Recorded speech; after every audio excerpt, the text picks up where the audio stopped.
Republic Bharat, आपका पसंदीदा, आपका नंबर वन, भारत का नंबर वन न्यूज चैनल अब एक नए अवतार में।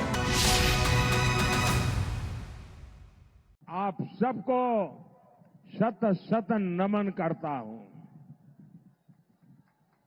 मैं आज आपके साथ ही कोलकाता के भी लोगों का आभार व्यक्त करूंगा। कल शाम कोलकाता के लोगों ने रोड शो में और उसके पहले भी और उसके बाद भी जो प्रेम दिया, जो स्नेह दिया, जो आशीर्वाद दिए, मैं ये दृश्य कभी भूल नहीं सकता हूं।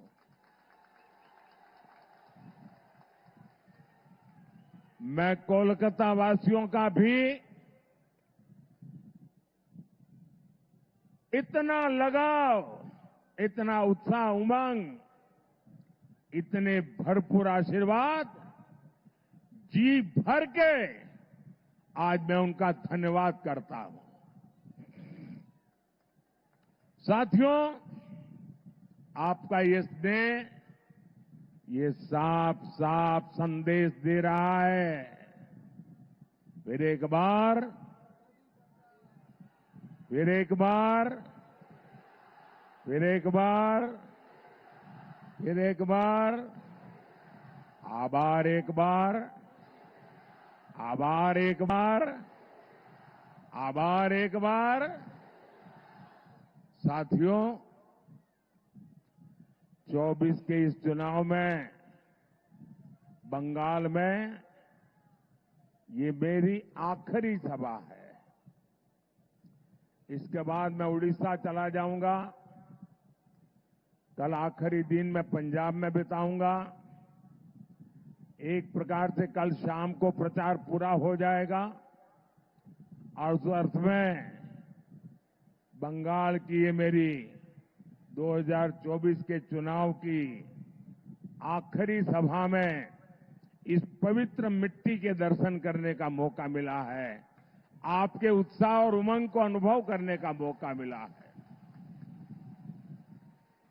2024 का ये लोकसभा चुनाव कई मायनों में अलग है, अद्भुत है।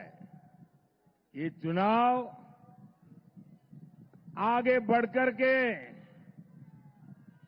देश के राजनीतिक दल नहीं, देश के राजनेता नहीं, ये चुनाव कश्मीर से कन्याकुमारी, अटक से कटक, देश की जनता ने उसकी बागडोर संभाली हुई है।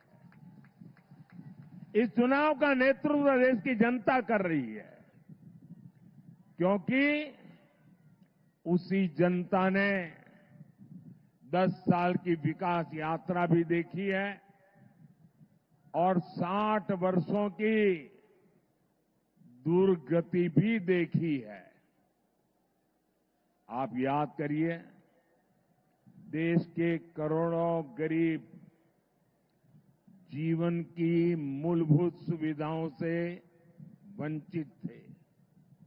भारत जैसे देश में भुखमरी की खबरें आम होती थी।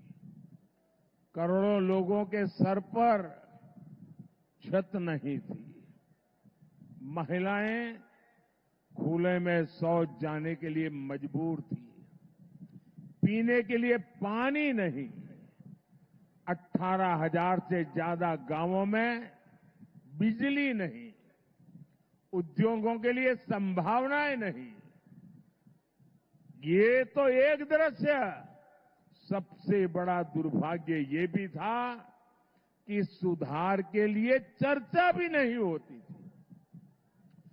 परिवारवाद की राजनीति ने करोड़ों करोड़ युवाओं के सपने मार दिए थे। 5 पीढ़ी को आजाद हिंदुस्तान में तबाह कर दिया गया। उनके सपनों को रौंद दिया गया। उनकी आशा आकांक्षाओं को मिट्टी में मिला दिया गया। जो देश हमारे साथ आजाद हुए थे, हमसे छोटे थे, सामान्य थे, वो आज कहां से कहां पहुंच गए। हमारे पास इतना टैलेंट, इतना स्किल का सामर्थ्य, युवा आबादी की बढ़त, लेकिन हम पीछे छूटते चले गए। वही भारत आज जब नई रफ्तार से आगे बढ़ रहा है तो पूरी दुनिया देख रही है। आज पूरी दुनिया में भारत का डंका बज रहा है।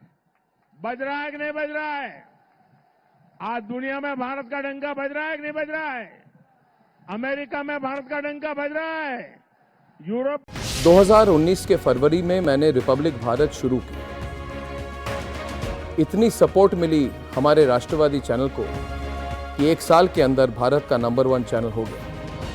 उसके बाद कई लोगों ने मेरे खिलाफ और रिपब्लिक मीडिया नेटवर्क के खिलाफ साजिश की। वो तो सब आप जानते हैं दोस्तों, दोहराने की जरूरत नहीं।